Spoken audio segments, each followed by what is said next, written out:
제가 이 앞전 주에 여러분과 함께 또 약속을 했고 또 새벽 설교에 사사기에 겐족속이라고 하는 족속이 나오면서 이 겐족속의 출처는 도대체 어디이며 이 족속이 가지고 있는 영성은 무엇이며 그들을 통해서 우리는 어떤 도전을 받을 수 있는가를 함께 좀 나누면 좋겠다 싶어서 이 주제를 우리가 함께 나누기를 원합니다. 그런데 오늘은 이 겐족 속에 들어가기 전에 아말렉 족속에 대해서 먼저 조금 우리가 한번 좀 배워보는 시간을 갖기를 원해요.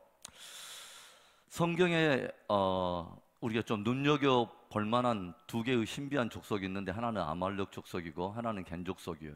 그래서 이 아말렉 족속에 대한 하나님의 어떤 그 태도, 이 아말렉 족속에 대해서 하나님은 어떤 입장을 취하고 계시는가, 그리고 겐 족속을 하나님께서는 또 어떤 입장으로 다루시는가를 우리가 조용히 생각해 보면 우리의 신앙에 굉장히 경성해야 될 부분이 또 드러나고 깊이 우리가 받아야 될 분이 또 우리가 드러난다고 하는 것이죠.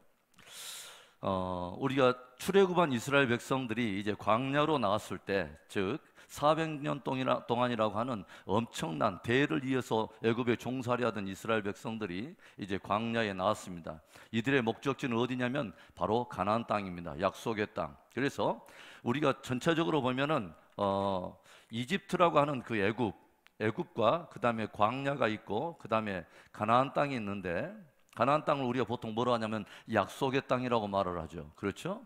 그래서 이 애굽을 우리는 보통 무엇과 간주해서 우리가 비유를 하냐면 세상, 즉 하나님 없는 세상에 빗대어서 우리는 애굽을 표현을 많이 하죠. 그러죠? 하나님 없는 가치관, 그리고 하나님 없는 하나님께 드리는 예배도 없고 하나님을 경외하는 어떤 사상도 없는, 그래서 하나님 없는 세상의 한 모델이 애굽이라고 하는 것이죠. 그러면 광야는 어디냐? 바로 이 땅에서 우리가 함께 전진해가는 이 세상이면서도 우리 성도들에게는 무엇을 예비하고 있냐면 광야 공동체, 즉 교회를 또 예표하기도 한다고 하는 것이죠. 그래서 이 세상에 우리의 신앙의 여정을 광야와 같은 생활로 우리가 빗대어서 표현을 할 수가 있습니다. 그런데 애굽을 출발한 이스라엘 백성들의 마지막 목적지는 광야가 아닙니다. 저들의 마지막 목적지는 가나안 땅입니다. 그렇죠? The Promised Land. 그래서 약속의 땅이에요. 그래서 가나안 땅은 또 무엇의 한 모형으로 우리가 해석을 하냐면 천성, 즉 천국의 한 모형으로 우리가 이 말씀을 우리가 해석하지 않습니까? 그래서 애굽에서 이스라엘 백성들이 종살이 하다가, 즉 하나님 없는 백성들 사이에서 살다가 죄의 종노릇하던 바로 이스라엘 백성들이 이제 애굽을 벗어나는 바로 이 과정을 우리가 좀 더 신학적인 어떤 용어로 한다면 바로 이 애굽을 벗어날 때 아주 특별한 하나의 절기가 있죠. 그러니까 뭐냐, 이것이 하나의 근원이 돼가지고 한 절기를 이루는데, 애굽을 벗어날 때 10개의 재앙을 통해서 하나님께서 애굽을 심판하신데 마지막 10번째 재앙이 뭐냐면 바로 애굽의 모든 장자 첫 것들을 쳐버리는 재앙이죠. 그런데 애굽의 모든 것들을 다 심판하는 그때 하나님께서는 이스라엘 백성들로 하여금 그 심판을 면하고 생명을 얻는 유일한 복음 하나를 주시죠. 그게 뭐냐면 어린 양을 잡아가지고 집 문 좌우 설주와 임방에다 바르라고 주님이 말씀하시고, 그 어린 양에 대한 복음은 저들에게 생명의 언약이 되는 것이죠. 그래서 이것이 하나의 근원이 돼가지고 태어난 절기가 뭐냐면 유월절이라고 하는 절기가 나오지 않습니까? 그러죠? 넘을 유자, 넘을 월자, 마디절자에서 더 패스오버, 넘어갔다. 이것은 하나님께서 심판 중에 어린 양의 피를 보고 그 피를 보고 넘어갔다. 그래서 이스라엘 백성들은 사실은 아무런 의로움이 없는데 하나님께서 오직 어린 양의 피를 바라보고서 그 집을 넘어가 줬다 해가지고 저들은 의가 없는데 어린 양의 의를 힘입고 저들이 의롭게 되었다라고 해서 이것을 뭐라고 말하냐면 칭의적 구원의 한 예표로 말을 해야죠. 칭의적 구원. 그러니까 저들은 사실은 의롭지 않은데 하나님께서 어린 양의 피를 바라보고서 의롭다고 여겨주시는 구원, 그래서 칭의적, 의롭다고 칭해주는 구원, 바로 이것을 칭의적 구원이라고 말을 해요. 그래서 저들이 이제 유월절을 지나고 홍해를 건너서 드디어 광야를 생활을 하죠. 이것은 사실은 약속의 땅인 천성을 향해서 우리들이 믿음의 사람들이 함께 공동체를 이루어서 가는 하나의 성화의 과정이라고 말할 수 있어요. 그래서 칭의적 구원을 받아서 우리의 믿음에 출발한 하나님의 공동체가 광야의 여정을 통해서 하나님의 훈련과 연단을 통해서 이제 공동체 안에서 서로 성화, 거룩하게 되는 그 구원을 이루어가는 과정. 그래서 이 광야는 무엇과 관련이 있냐면 성화적 구원과 관련이 있어요. 성화적 구원. 그러면 성화적 구원에 이루기는 이루는데 성화적 구원의 핵심의 기초는 무엇이냐? 저들이 시내산에 이르렀을 때 하나님께서 아주 중요한 것을 주시죠. 무엇을 주냐면 하나님의 말씀, 율법을 주십니다. 그러니까 광야 생활을 하면서 성화를 이루는데 무엇을 교본으로 삼아서 성화를 이루냐면 하나님의 말씀을 쫓아서 성화를 이루도록 하나님이 요구하셨다고 하는 거죠.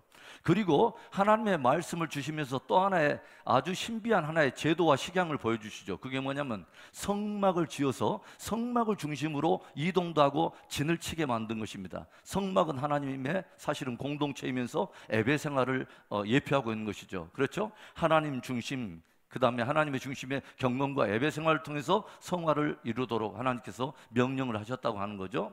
그러면 이제 요단을 건너서 가나안 땅을 이제 정복에 들어가고 마침내 가나안 땅을 차지하는 것은 장차 일어날 천국을 들어가는 한 예표에 볼 수 있는데, 우리가 이 세상을 떠날 때 우리가 보통 어떤 노래를 부르냐면 요단강을 떠난다, 요단강을 넘어간다, 우리가 보통 그렇게 표현하는데, 이것은 뭐냐면 우리의 썩을 육체와 모든 이제 이것을 다 벗고 영화로운 몸을 입고, 즉 부활의 어떤 몸을 입고 천성의 영광에 들어가는 바로 이 구원을 영화적 구원이라고 말하죠. 영화적 구원. 그래서 우리 성경은요, 우리들의 구원을 한순간으로 다루는 것이 아니라 우리의 신앙 여정, 우리의 신앙과 구원의 어떤 그 타이밍을 하나의 여정으로 다루고 있다고 하는 것을 우리는 깊이 생각해 볼 필요가 있어요. 앞으로 이제 저와 다른 성경 공부를 통해서 그 부분을 다루게 될 텐데, 많은 사람들이 예수 그리스도를 믿는 그 믿고 구원을 얻는 과정을 어떤 것만 생각하냐면 예수님의 어린 양의 피, 십자가를 나의 그 의의 어떤 기준으로 믿고 예수님을 믿어서 구원을 받고 칭의적인 구원, 그러니까 예수 믿으면 구원 받는다라고 딱 그것을 받아들고 그 복음만 딱 받아들고 더 이상의 이 뒤에 있는 사실은 삶의 영역을 살지 않는, 성화적 과정으로 나오지 않는 그런 엉뚱한 어떤 기형적인 신앙생활을 하시는 분들도 굉장히 많습니다. 그래서 우리가 깊이 생각해야 할 것은 우리의 신앙은 여정입니다. 하나의 과정입니다. 그것을 여러분 깊이 이해할 수 있기를 바라요. 자, 그래서 이제 애굽을 출발해서 약속의 땅을 향해서 전진해 가는 이제 갓 태어난 이스라엘의 공동체, 하나님의 그 복음을 들고 하나님의 말씀을 붙들고 이제 드디어 출발하는, 이제 막 순례의 여정을 출발하는 하나님의 공동체인 이스라엘이 광야에 태어났을 때 저들의 발목을 잡는 첫 번째 대적이 나타납니다. 그들이 누구냐면 바로 아말렉이라고 하는 사람들인데, 이 아말렉에 대해서 우리가 출애굽기 17장에 이 아말렉이 이제 등장을 하게 되는데, 우리 한번 찾아가 봅시다. 출애굽기 17장에 찾아갑니다. 자, 봅시다. 출애굽기 17장을 딱 보면은 이제 어떤 부분이 나오냐면 8절을 봅시다. 출애굽기 17장 8절에 어떤 말이 나오냐면, 그때 아말렉이 와서 이스라엘과 르비딤에서 싸우니라. 그래서 이제 여기에서 우리가 잘 알고 있는 모세가 여호수아에게 명령하고, 여호수아는 이제 애굽에서 400년 동안 종살이하면서 칼 한 번 안 잡아보던, 계속 벽돌이나 굽고 가나안 사람들을 도와서, 이 애굽 사람을 도와서 농사나 짓던 데에 익숙했던 이스라엘 백성들, 아주 훈련도 채 받지 못한 이스라엘 백성들을 군대라고 이끌고 여호수아가 이끌고 나갑니다. 순종해서 나간 거죠. 그리고 모세는 우리가 알다시피 산 위에 올라가서 하나님께 기도를 하게 되고, 그의 손을 누가 받쳐주냐면 아론과 훌이라고 하는 동역자가 모세의 손을 받쳐주면서 결국은 도저히 인간적인 생각으로는 답이 나오지 않는 그런 전쟁에서 이스라엘 백성들이 승리하는 이야기가 나와요. 그런데 이제 그 모든 이야기는 제가 다루지 않고, 그때 하나님께서 이 전쟁을 다 치르고 나서 하나님께서 이런 말씀을 들려주시죠. 출애굽기 17장 16절에 보겠습니다. 제일 마지막 절에 한번 읽어보겠습니다. 시작. 이르되 여호와께서 맹세하시기를 여호와가 아말렉과 더불어 대대로 싸우리라 하셨다 하였더라. 그러니까 뭐냐면 이 전쟁을 치르고 나서 하나님께서 선포하신 말씀이 있어요. 여호와가 제너레이션 투 제너레이션, 모든 세대를 통해서 두고두고 하나님께서 누구와 싸우겠다고 말하냐면 아말렉과 싸우겠다고 말씀하신 거예요. 도대체 이 아말렉의 정체가 누구이며 왜 하나님께서는 이 아말렉을 딱 부르시고 그들을 통해서 하나님께서 영원한 하나님의 입장을 아주 단호하게 선포하셨다고 하는 거죠. 나 여호와가 아말렉과 더불어서 대대로 싸우리라. 그래서 우리는 첫 아말렉의 어떤 실체를 어디서 보게 되냐면 구속받은 하나님의 공동체, 구속받은 성도들의 천성을 향한 영적 전쟁과 영적 성숙을 가로막고 있는 세력이 바로 아말렉의 실체라고 하는 것을 우리가 처음으로 발견되죠. 이것을 하나님이 굉장히 싫어한다고 하는 거죠. 그렇죠. 하나님의 거룩한 공동체, 구원받은 하나님의 공동체, 구원받은 성도가 천성을 향해서 영적 전진과 성숙을 향해서 나아가는데 발목을 잡아요.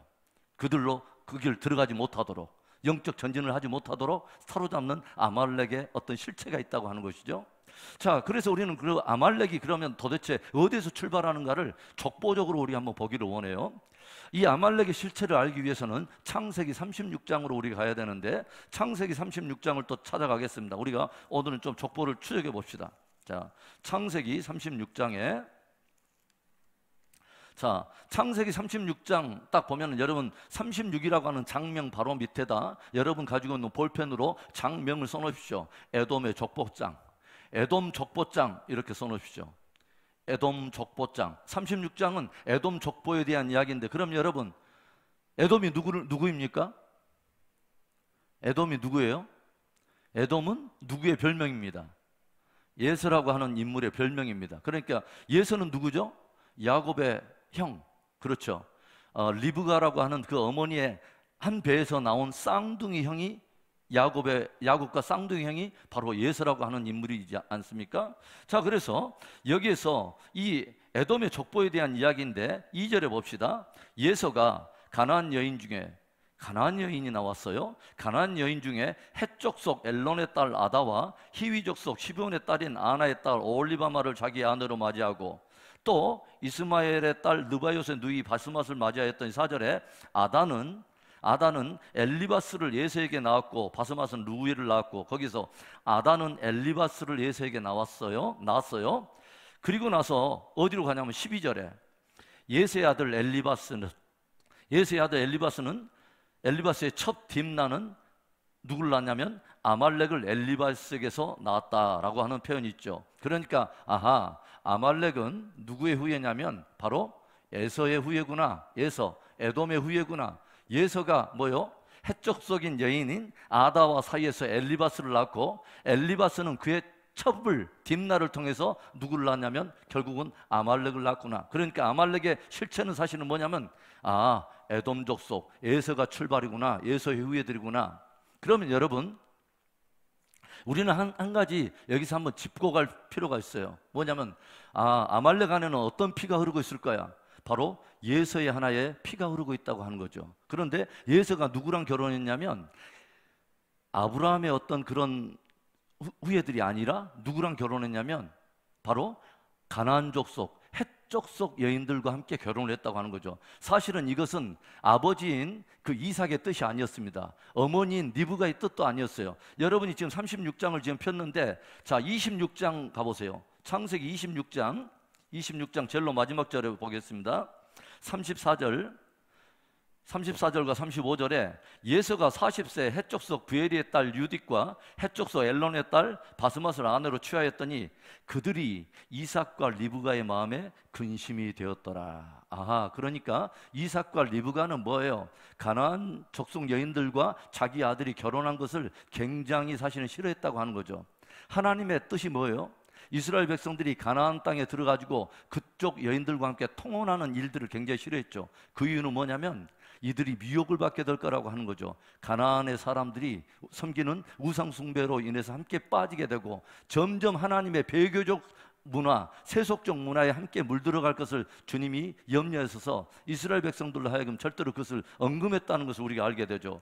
자, 그런데 이제 이삭과 리브가가 예서가 해족속 여인들과 함께 결혼한 것들을 보면서 결정한 것이 있습니다. 자, 27장 46절에 리브가가 이삭에게 이르되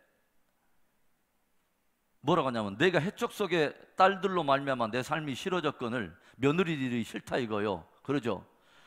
야곱이 만일 이 땅의 딸들인 그들과 같은 햇사람의 딸들 중에서 아내를 맞이하면 내 삶이 내게 무슨 재미가 있으리까.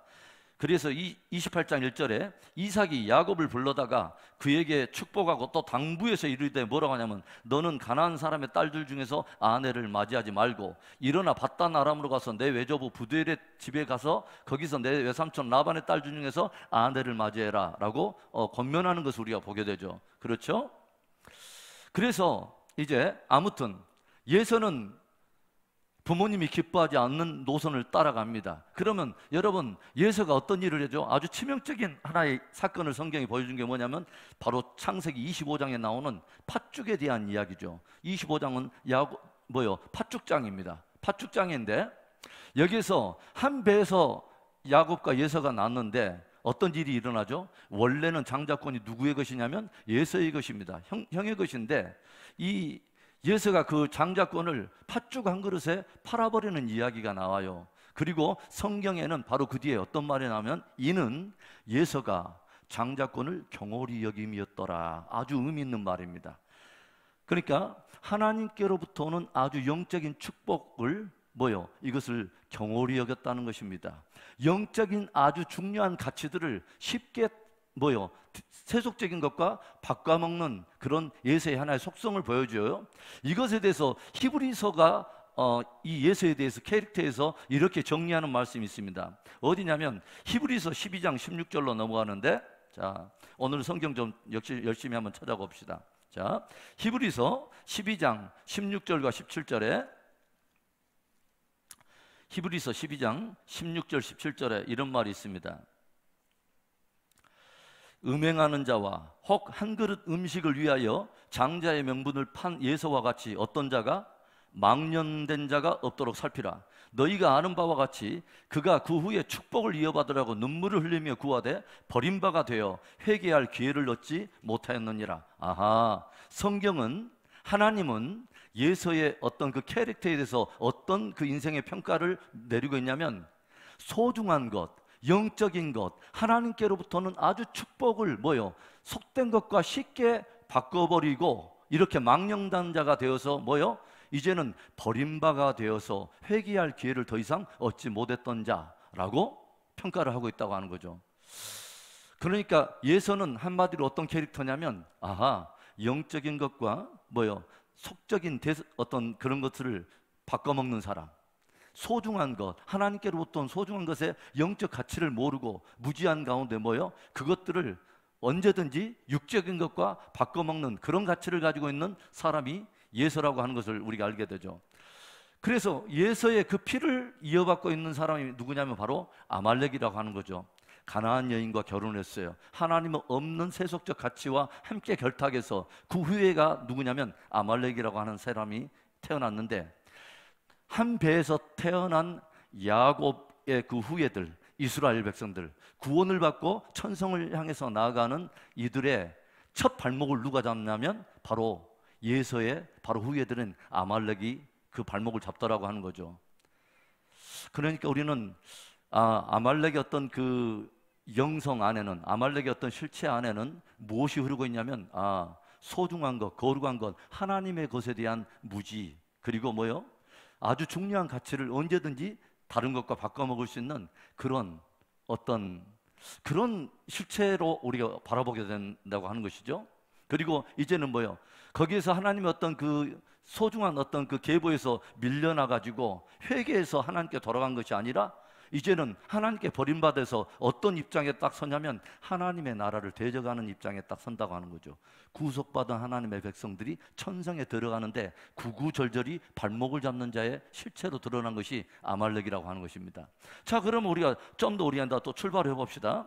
무엇을 보냐면요, 우리가 아까쯤에 출애굽기 17장에서는 구속받은 이스라엘 백성들의 첫 번째 발목을 잡는 자들이 에돔의 후예인 아말렉의 어떤 실체인 것을 봤어요. 그런데 이제 나중에 40년이 흘렀습니다. 그렇죠? 40년이 지나면서 1세대가 다 광야에서 엎드러지고 새로운 리더인 여호수아가 이제 또 리더가 되면서 이제 그 모세와 더불어서 이제 어디를 지나가냐면 요단 동편 쪽으로 이렇게 쭉 들어왔는데, 요단 지나가기 전까지는 모세가 계속 리더였어요. 그래서 쭉 돌아가는데 요단 동편 쪽에는 어떤 나라들이 사실은 그 족속이 포진하고 있냐면 에돔, 암몬, 모압 이런 족속들이 있었어요. 그런데 이스라엘이 요단 동편을 지나서 요단을 지나려면은 요단 동편에 있는 이 족속들을 가로질러서 사실은 들어가면 좋기 때문에 이 족속들에게 양해를 구하는 장면이 성경에 나와요. 그래서 이때 역시 에돔 족속에게도 양해를 구합니다. 우리가 들어갈 테니 당신들의 포도밭이나 어떤 것을 우리가 건들지 않을 테니까 길만 내주라. 우리가 동쪽으로 해서 우리가 들어가려고 한다라고 하는데, 이때도 에돔 왕이 나와서 어떻게 반응한가를 또 봅시다. 자, 민수기 20장 18절. 민수기 20장 18절. 20장 18절을 보겠습니다. 찾으셨어요? 자, 18절에 에돔 왕이 대답하되 너는 우리 가운데로 지나가지 못하리라. 내가 칼을 들고 나아가 너를 대적할까 하노라. 20절에 그는 이르되 너는 지나가지 못하리라 하고 에돔 왕이 많은 백성을 거느리고 나와서 강한 손으로 막으니 에돔 왕이 이같이 이스라엘이 그의 영토로 지나감을 용납하지 아니하므로 이스라엘이 그들에게서 돌이키니라. 그게 뭐냐면 하나님의 백성들이 바로 이제는 요단만 지나면 이제 되는데 바로 코앞에 다가와 있는 그들에게 길을 열어주지 않는 것입니다. 그리고 끝까지 이스라엘의 그 약속의 땅을 향한 순례의 여정에 계속 발목 역할을 하고 있는 바로 실체가 아말렉이었다고 하는 것입니다. 우리가 그런 것도 우리가 보게 되죠. 그러면 이제 무엇을 보게 되냐면, 자, 세월이 이제 흘렀습니다. 이스라엘이 드디어 어떤 세월이 흘러가지고 드디어 가나안 땅을 정복하면서 우리가 최근에 보았듯이 350년 동안을 사사기를 지나면서 과도기적인 시간을 지내죠. 이때는 정식으로 왕이 세워지기 전에 이스라엘 백성들이 그 약속의 땅에서 좀 과도기적인 어떤 그런 상태를 지나가잖아요. 계속 배반하고 불순종하다가 또 두드러 맞고 다시 회개하고 돌아오면 하나님께서 사사를 통해서 구원해 주시고 또 다시 그 땅에 평안과 안식이 있었더라 하면, 이 정도 하면 또 정신을 차려야 되는데 이스라엘 백성들은 또 다시 배교하고 배도하는 이런 역사들, 과도기적인 350년의 사사기를 지나고 드디어 이제 왕이 세워집니다. 드디어 그 땅에 왕이 세워집니다. 왕정 국가가 출발하는 것입니다. 이스라엘에 굉장히 벅찬 시간에 초대 왕이 누가 뽑힙니까? 사울이라고 하는 사람이 이스라엘의 초대 왕이 돼요. 그런데 이 초대 왕이 결국은 사울이 어떤 문제로 결국은 왕에서 폐위돼 버리냐면 아말렉 문제 때문에 폐위가 됩니다. 그렇죠. 하나님께서 뭐라고 말하냐면 사울한테 아말렉을 진멸하라 라고 주님이 명령하세요. 그러니까 하나님께서 대대로 내가 아말렉과 더불어 싸우리라 했던 하나님의 입장은 항상 변함이 없었어요. 그런데 사울이 드디어 하나님께로부터 그 말씀을 듣습니다. 아말렉을 진멸하라. 이게 사무엘상 15장에 나오는데 한번 봅시다. 자, 사무엘상 15장 이제 왕정으로 넘어갔습니다. 자, 사무엘상 15장에 보겠습니다. 3절에 지금 가서 아말렉을 쳐서 그들의 모든 소유를 남기지 말고 진멸하되 남녀와 소아와 젖먹는 아이와 우양과 낙타와 나귀를 죽이라 하셨나이다 하니, 그러니까 사무엘을 통해서 하나님께서 명령을 하는 거예요. 아말렉에 속해 있는 어떤 것도 아끼지 말고 다 진멸하라. 그래서 제가 새벽 설교 시간에 가나안에 속해 있는 모든 것을 하나도 남기지 말고 다 진멸하라는 하나님의 명령을 어떤 명령이라고 말하냐면 헤렘 명령이다. 또 이것을 위해서 치르는 전쟁을 헤렘 전쟁이라고 여러분에게 소개했던 것이 있어요. 하나도 속해 있는 그 가나안에 어떤 속해 있는 모든 것을 남기지 말고 다 진멸하라는 거죠. 드디어 아말렉을 진멸하라고 하는 명령을 누가 받았냐면 사울이 받았습니다. 그러면 사울이 어떻게 반응합니까? 이제 사울이 아말렉을 진멸하는 것을 기뻐하지 않습니다. 그리고 모두 다 진멸하라고 했는데 사울이 부분적으로 순종을 합니다. 그러니까 가치 없는 거, 별로 이렇게 간직해 가지고 별로 가치 없는 것들은 다 진멸하고 불태우고 다 죽였는데, 이 아말렉의 왕인 아각 왕을 살리고 그 다음에 각종 기름지고 살찐 어떤 그 가축들을 다 보존하는 것입니다. 그 이야기 거기 어디에 나오냐면 이제 거기서 나오죠. 자, 어디에 나오냐면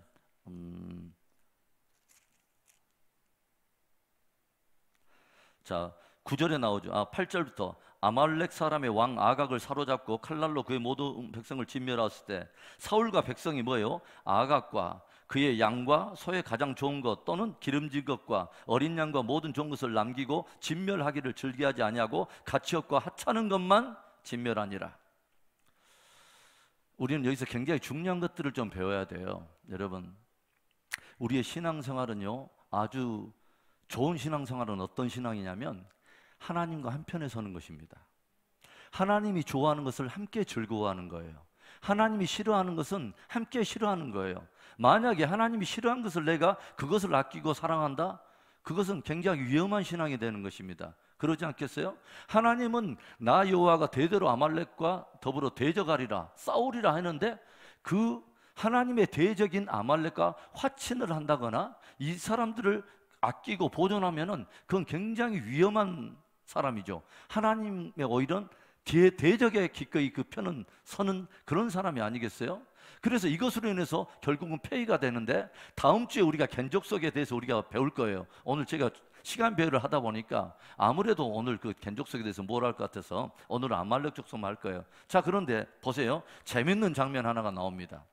아말렉에 대한 이제 치려고 사울이 부분적으로 표면적으로 순종하려고 이스라엘 군대를 모았습니다. 그런데 이때 아주 재밌는 장면이 나와요. 5절에 사울이 아말렉 성에 이르러 골짜기에 복병시키니라. 그리고 6절에 사울이 조용히 아말렉을 치려고 하니까 그들 가운데 어떤 사람이 있어요.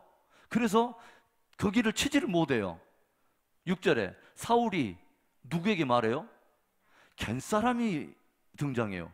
겐 사람이 나오니까 이 사울이 아말렉을 치려다가 멈추다는 거예요. 치지를 못하는 거예요. 그리고 그들에게 통보를 해요. 뭐라 하냐면 아말렉 사람 중에 너희가 빨리 떠나가라. 잠시 후면 내가 칠 거라는 거죠. 그들과 함께 너희를 멸하게 될까 하노라. 그러니까 겐 족속을 사울이 불순종하는 그 사울이 아말렉 족속을 치는 부분적인 순종 가운데도 누가 딱 있냐면 겐 족속이 있으니까 그들을 보호하더라는 거죠. 아주 신비한 이 사울의 어떤 그 자세를 우리가 보게 되는데 다음 주에 이 수수께끼가 이제 풀릴 거예요. 자, 그래서 아무튼 아말렉을 진멸하라고 했는데 사울은 부분적으로 순종을 합니다. 부분적인 순종은 굉장히 위험한 것입니다. 부분적인 순종은 온전한 순종이 아닌 거죠. 그렇죠? 그리고 이 일로 인해서 사울이 드디어 왔습니다. 사울이 와가지고 사무엘에게 물어요. 사울에게 물어요. 이 사무엘이 와가지고 왕이여, 왜 이것을 아끼고 진멸하지 않았습니까? 그러니까 이 사울이 뭐라고 핑계를 하냐면 가장 좋은 것 아껴가지고 하나님께 예배 드리려고 그랬습니다. 제사 드리려고 그랬습니다. 그랬더니 하나님께서 사무엘을 통해서 아주 우리에게 귀에 낯익은 너무너무 중요한 말씀을 이 사울에게 들려주죠. 자, 그 말씀 우리가 한번 볼게요. 자, 15장 22절 23절을 봅시다. 22절 23절 봅시다. 사무엘이 이르되 여호와께서 번제와 다른 제사를 그의 목소리를 청종하는 것을 좋아하심 같이 좋아하시겠나이까?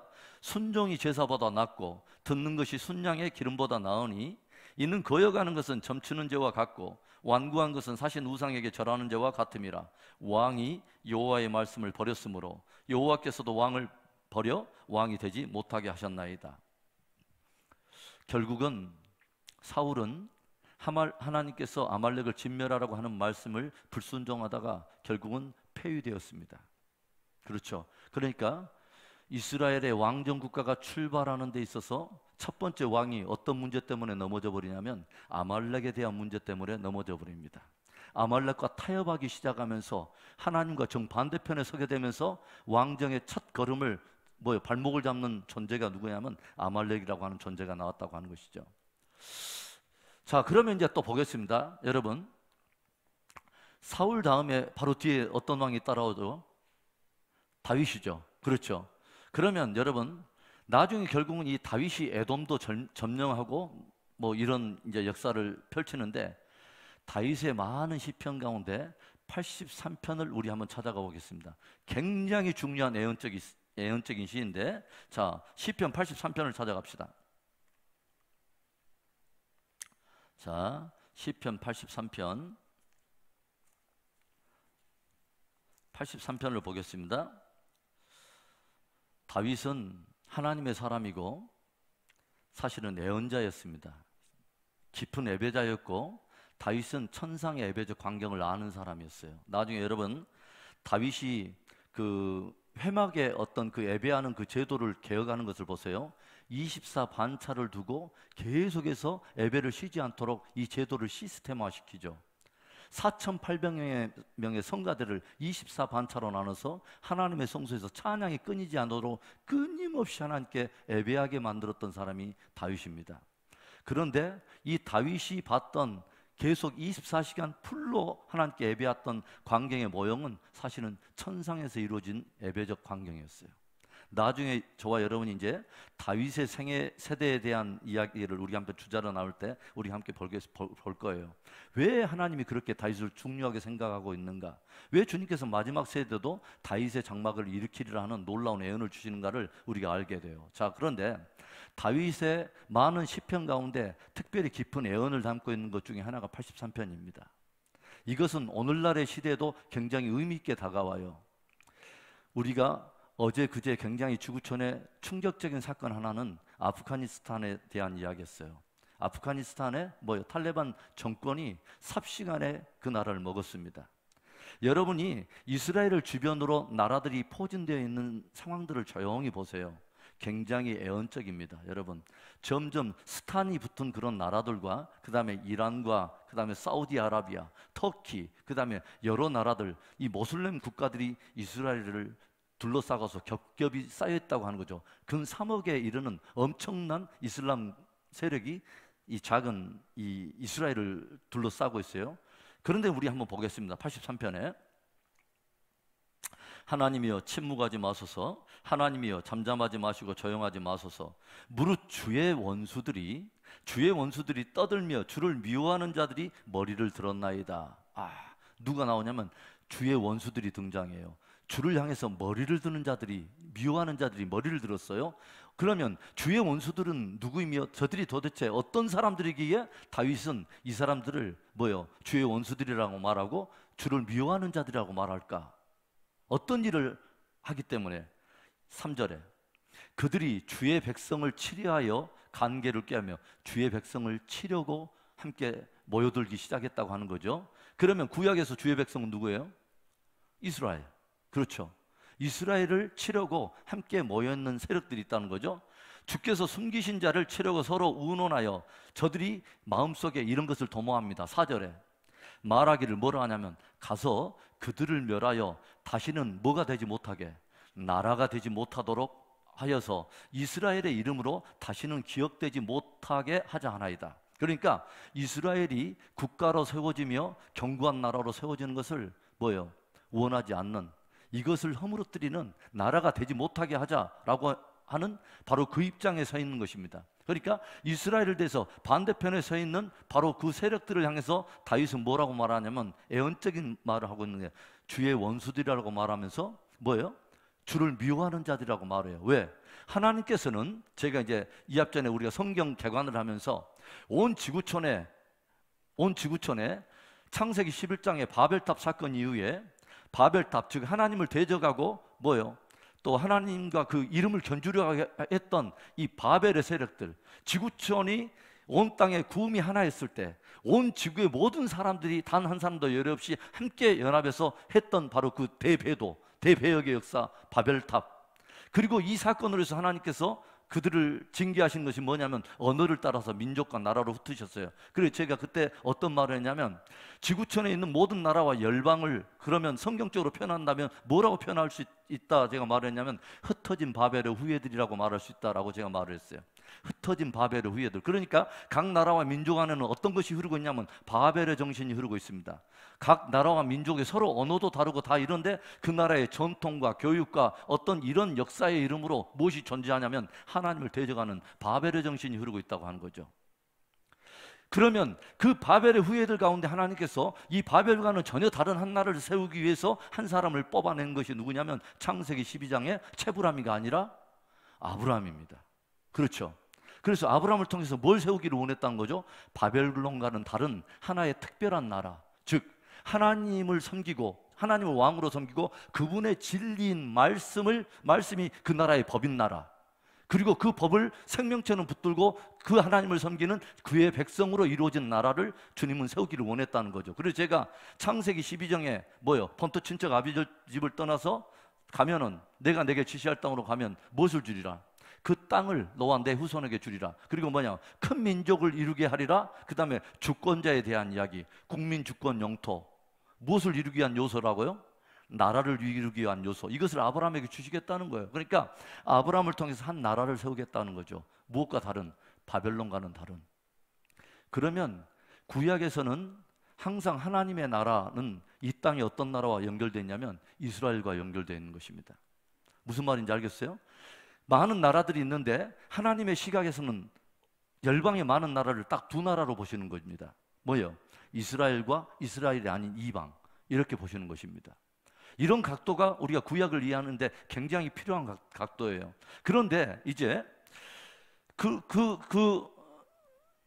주를 미워하는 자, 주를 대적하는 원수들이 모였다는 것이에요. 그게 뭐냐면 하나님이 이 땅에 세우고자 하는 그 백성들을 쳐가지고 나라를 만들지 못하게 만드는 거. 그러면 이것은 결국은 누구의 뜻에 배반하는 거죠? 하나님의 뜻. 하나님의 뜻을 배반하는 것입니다. 주의 원수들, 주를 미워하는 자들입니다. 그렇죠.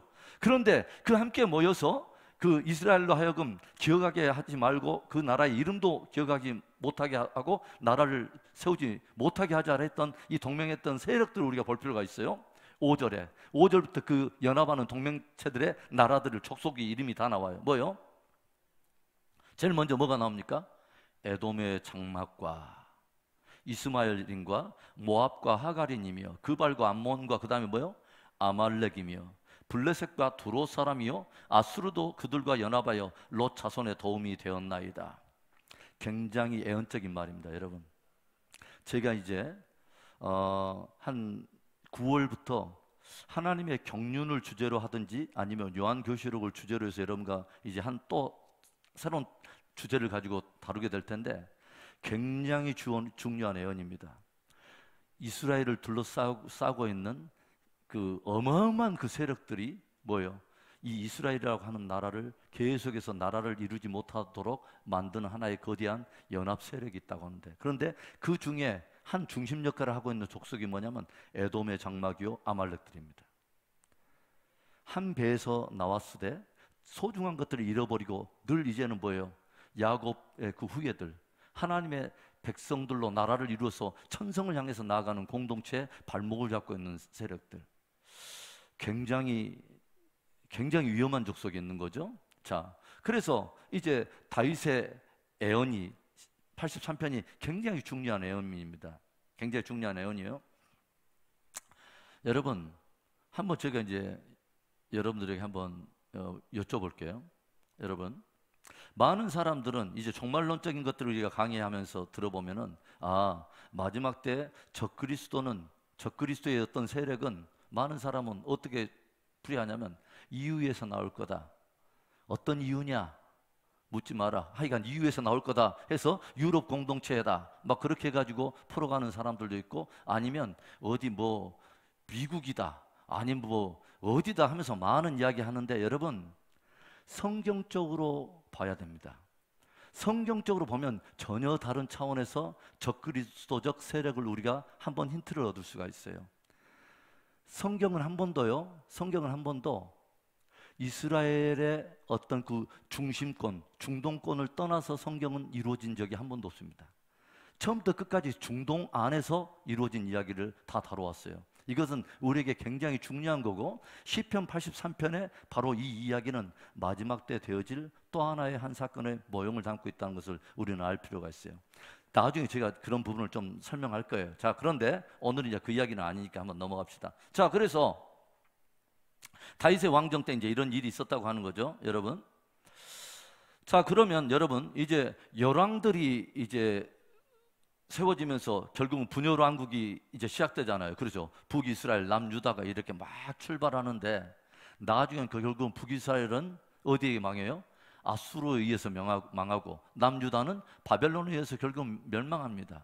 그런데 이때에 선지자들을 통해서 계속 하나님께서는 뭐예요? 남유다를 경고하시고, 이스라엘에게 그렇게 하면 안 된다, 하나님의 백성들에게 계속 돌아오라 하면서 선지자들을 보냈는데, 그 선지자들 가운데 아주 특별한 한 예언자가 어떤 한 족속에 대한 심판을 예언하는 사람이 있어요. 누구냐면, 우리 유일하게 예언자 중에 우리 오시성을 가지고 있는 예언자가 있습니다. 오바댜. 그래서 뭐냐면, 원래는 다른 많은 여인들이 오빠다 그랬는데, 그분은 좀 입이 흐려가지고 오바댜 이렇게 했는데, 자, 오바댜 우리 찾아갑시다. 오바댜 찾아가 보세요. 나라가 위기에 처했을 때, 그리고 바벨론에서 심판의 어떤 그 군대들이 이제 준비되고 있는 이런 시점에서 하나님께서 선지자를 통해서 예언하시는데, 자, 아모스 다음에 오바댜라고 하는 선지자가 있습니다. 자, 오바댜를 보겠습니다. 한 장으로 딱 돼 있는 선지서가 오바댜예요. 그렇죠? 자, 1283페이지 오바댜의 묵시라. 주 여호와께서 누구에 대해서? 에돔에 대해서. 에돔은 예서의 형이었고, 그렇죠? 에돔 족속.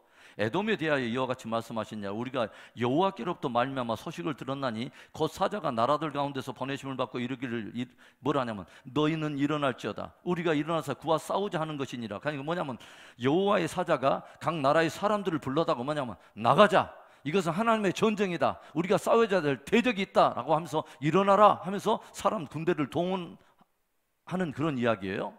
그러면서 뭐라 하냐면 2절에 보라, 내가 너를 나라들 가운데 매우 작게 하였으므로 내가 크게 멸시를 받느니라. 지금 어느 족속에 대한 지금 매언이라고요? 에돔 족속. 에돔 족속을 향해서 하나님이 지금 들려준 메시지예요. 그러면서 뭐라 하냐면 3절에 너의 마음이 교만이 너를 속였도다. 바위 틈에 거주하며 높은 곳에 사는 자여, 네가 마음에 이르기를 누가 능히 나를 땅에 끌어내리겠느냐 하니, 네가 독수리처럼 높이 오르며 별 사이에 깃들일지라도 내가 거기서 너를 끌어내리라, 여호와의 말씀이니라. 결국 하나님이 누구를 끝까지 대적하냐면 뭐요? 에돔, 아말렉을 대적한다는 것이죠. 끊임없이. 그러면 여기에서 이 북왕국 이스라엘이 멸망하고 남유다가 포로 생활에 바로 그 앞에 지금 접어들면서 뭐예요? 적군들에 의해서 포로가 되고 예루살렘 성이 막 불타되면서 막 이런 위기에 처했을 때 도대체 에돔 족속은 무엇을 하고 있었는가? 왜 하나님은 지금 에돔 족속에 대해서 심판적 경고를 우리가 말하는가를 우리 한번 봅시다. 자, 10절에 저들의 제목이 나옵니다. 왜 하나님께서 그들을 그렇게 싫어하는가? 네가 네 형제 누구에게 행한, 야곱에게 행한 포악으로 말미암아 부끄러움을 당하고 영원히 멸절되리라. 11절에 네가 멀리 섰던 날, 곧 이방인이 그의 재물을 빼앗아가며 외국인이 그의 성문에 들어가서 예루살렘을 얻기 위해서 제비 뽑던 날에 너도 그들 중 한 사람 같았느니라. 뭐예요? 예루살렘을 이방 족속들이 쳐들어와 가지고 야곱의 그 후예들을 포로로 잡아갖고 예루살렘을 불태우고 그 땅을 제비 뽑아서 분깃을 나눌 때 그들과 함께 제비 뽑는 자 가운데 꼭 한 사람 같은 입장을 처해 있었다고 하는 것입니다. 그 다음에 12절에 네가 형제의 날, 곧 그 재앙의 날에 방관할 것이 아니며 유다 자손이 패망하는 날에 기뻐할 것이 아니며 그 고난의 날에 내가 입을 크게 벌릴 것이 아니며 그 백성이 환난을 당한 날에 네가 그 성문에 들어가지 않을 것이며 환난을 당한 날에 네가 그 고난을 방관하지 않을 것이며 환난을 당한 날에 네가 그 재물에 손대지 않을 것이며 내 거리에 서서 그 도망하는 자를 막지 않을 것이며 그 고난의 날에 그 남은 자를 원수에게 넘기지 않을 것이니라. 무슨 말이면 이런 일을 했다는 거예요. 이러지 않았어야 했는데 일을 했다는 거예요. 그렇죠? 이방 족속들이 쳐들어와 가지고 있는 날에 그들 가운데 니도 똑같이 이방들과 함께 분깃을 나누며 제비 뽑는 자들 가운데 있었고, 형제의 고난에 멀리 방관하고 있었을 뿐만 아니라 그 포로를 적들의 시선을 피해서 도망하는 형제인 야곱의 후예들, 그 이스라엘 백성들 잡아다가 대적에게 넘겨주는 일을 했다는 거예요. 그래서 하나님께서 저들을 심판하시겠다는 거예요. 우리에게 굉장히 시사하는 그런 바가 크지 않습니까? 그러죠. 그런데 하나님께서는 결국은 야곱 족속은 살리고 에돔을 심판한다는 확실한 하나님의 메시지를 들려줘요. 17절에 오직 시온산에서 피할 자가 있으리니 그 산이 거룩할 것이요 야곱 족속은 자기 기업을 누릴 것이며, 18절 야곱 족속은 불이 될 것이요 요셉 족속은 불꽃이 될 것이요 예서 족속은 지푸라기가 될 것이라. 그들이 그들 위에 붙어서 그들을 불사를 것인즉 예서 족속에 남은 자가 없으리니 여호와께서 말씀하셨습니다. 결국은 야곱을 하나님께서는 구원하시고 에돔에 대해서 심판하시겠다는 거예요. 그렇죠. 그러니까 광야에서 구원받은 이스라엘 백성들의 천성을 향한 순례 여정의 발목을 잡았던 그 예서, 소중한 것들의 가치를 팔아먹고 속된 것과 바꿔먹던 그 예서의 후예들, 그 아말렉의 그 후예들, 그 후예들은 무엇을 하냐면 왕정에서도 첫 발목을 잡고 초대 왕이 그 문제로 인해서 넘어졌을 뿐만 아니라 왕정 제일 마지막에 이방인들에서 하나님의 백성들이 고난을 당할 때도 형제의 그 야곱, 그 동생의 그 후예들을 붙잡아다가 함께 팔아먹고 그 뒤에서 제비를 뽑고 있는 그런 자들이었다고 하는 것입니다. 자, 그럼 우리 한번 보겠습니다. 그 뒤에 이제 어떤 일이 있던가 봅시다. 여러분, 왕정이 딱 지나가면 이제 무엇을 하죠? 드디어 남유다가 드디어 포로 생활을 하게 돼요. 그렇죠? 그럼 포로 생활을 하고, 바로 저들이 포로 생활하고 결국 바벨론이 어느 나라에 의해서 망하냐면 메데바사, 즉 페르시아에 의해서 망해요. 바사 제국에 의해서 망하는데, 바사 제국 산하에 이제 어떤 이야기가 성경에 나오냐면 에스더에 딱 들어가 보면 아주 유대 민족 사이에 엄청난 위기가 찾아옵니다. 그러죠? 여러분 에스더의 이야기 아세요? 이게 제가 찾아가지는 않겠어요. 에스더에 딱 이야기에 들어가면 어떤 이야기가 나와요?